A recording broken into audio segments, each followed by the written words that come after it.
we normally have an executive session. Mr. Neal, I'd like to read a little statement here to the board chair.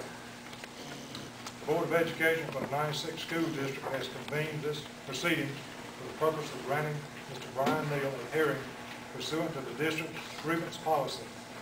Mr. Neal filed a grievance regarding the district's decision not to offer him the position of head football coach at 96 High School for the 2008-2009 school year. Prior to this matter coming to the board, Mr. Neal was provided a hearing before High School Athletic Director Matt Huntsberg and his principal Rex Ward. Mr. Neal's grievance was also heard by District Superintendent Dr. Dan Bowell. After Dr. Bowell stated that he was upholding his recommendation that Mr. Neal should not return as head football coach, Mr. Neal requested to be heard by the board, which request was granted. In accordance with the district's grievance policy, this hearing will be non-adversarial and as informal as possible. During this proceeding, the board will initially hear from Mr. Neal and any witnesses he chooses to present in support of his request that he be reinstated as head football coach for the 2008-2009 school year. Mr. Neal has previously been advised that his presentation should be limited to no more than 1 hour. Following Mr. Neal's presentation, Dr. Powell, along with Mr. Ward and Coach Huntsberger, will have the opportunity to present information to the board in response to the information presented by Mr. Neal.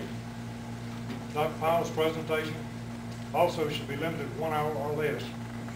While there will be no cross-examination by either side, members of the board may ask questions of anyone who presents the information during the hearing.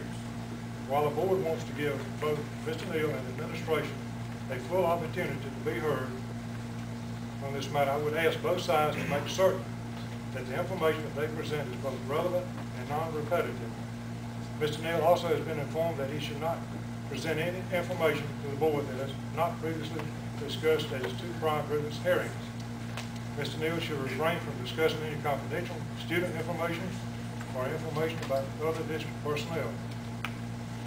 Mr. Neal, as well as any other witnesses he chooses to call on his behalf, are directed to avoid making any personal attacks or comments that could be considered defamatory against any district personnel. Anyone who disregards this directive may be prohibited from further speaking. While Mr. Neal has the right to have his hearing in open session, which he has chosen to do, if he presents information that is not proper for open session, this hearing will be adjourned and reconvened in executive session. Following the hearing, the board will excuse all parties and discuss the matter among themselves and with their legal counsel and your wife. As required by the Freedom of Information Act, the board will take action regarding Mr. Neal's grievance pursuant to a vote in open session. Mr. Neal will be advised in writing of the board's disposition of this matter. Are there any questions? If not, Mr. Neal, you may proceed.